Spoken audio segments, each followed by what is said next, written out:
हम सब अक्सर कहते हैं बस 1 मिनट, पर कभी सोचा है क्या हो अगर कोई 1 मिनट कभी वापस ही ना आए? आज की कहानी उन्हीं कीमती पलों के बारे में है जो हमारी व्यस्तता में अक्सर कहीं खो जाते हैं। हम सब दिन में न जाने कितनी बार ये शब्द इस्तेमाल करते हैं, है ना? बस 1 मिनट। ये शब्द जितने आम हैं उतने ही खतरनाक भी हो सकते हैं। तो आइए देखते हैं कि कैसे 1 मिनट की कीमत कभी-कभी जिंदगी भर का पछतावा बन सकती है। तो कहानी शुरू होती है एक बहुत ही आम से सीन से, एक ऐसा सीन जो शायद हम में से कई लोगों के घरों में रोज ही होता होगा। एक नौजवान है आर्यन, जो अपने मोबाइल गेम में पूरी तरह से खोया हुआ है।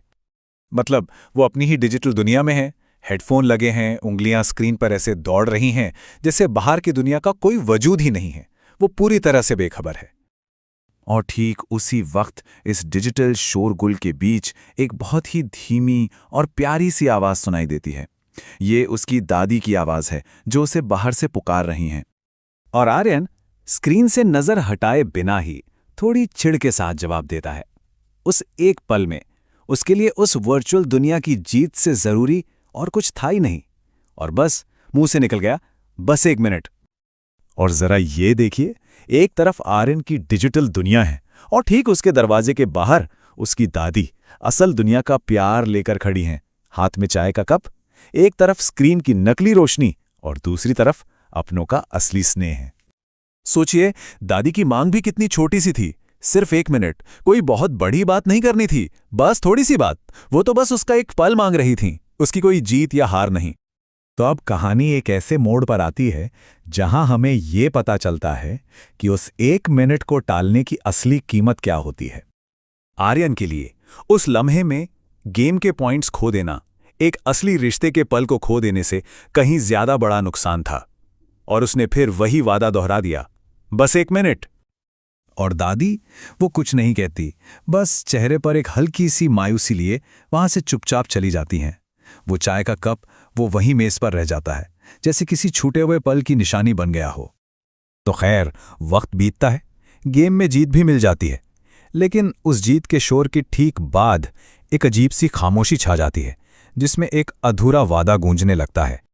अब ये जो टाइमलाइन है ना, ये साफ साफ दिखाती है कि कैसे वो बस 1 मिनट असल में पूरे 15 मिनट में बदल गया।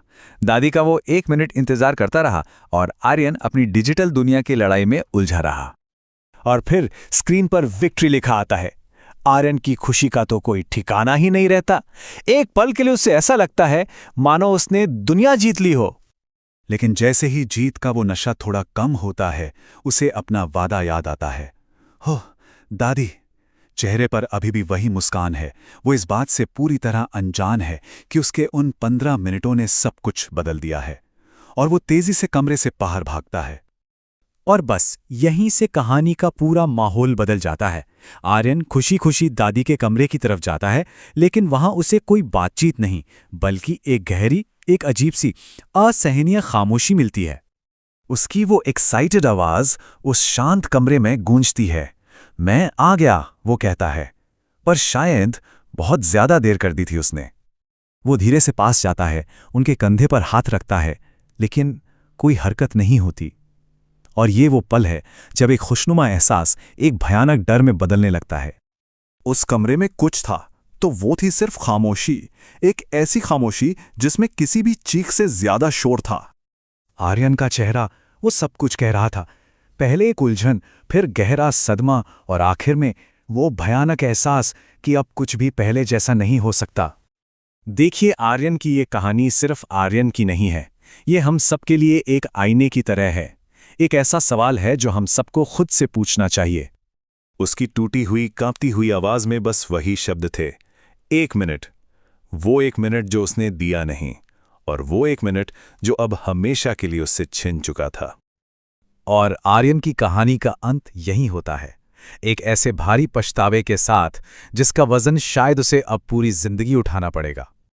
तो ये कहानी हम सबके लिए एक सवाल छोड़ जाती है, क्या हमारी ये व्यस्तता, हमारी ये बिजीनेस वाकई इतनी जरूरी है कि हम उस 1 मिनट को भी टाल दें जो हमारे अपने हमसे मांग रहे हैं?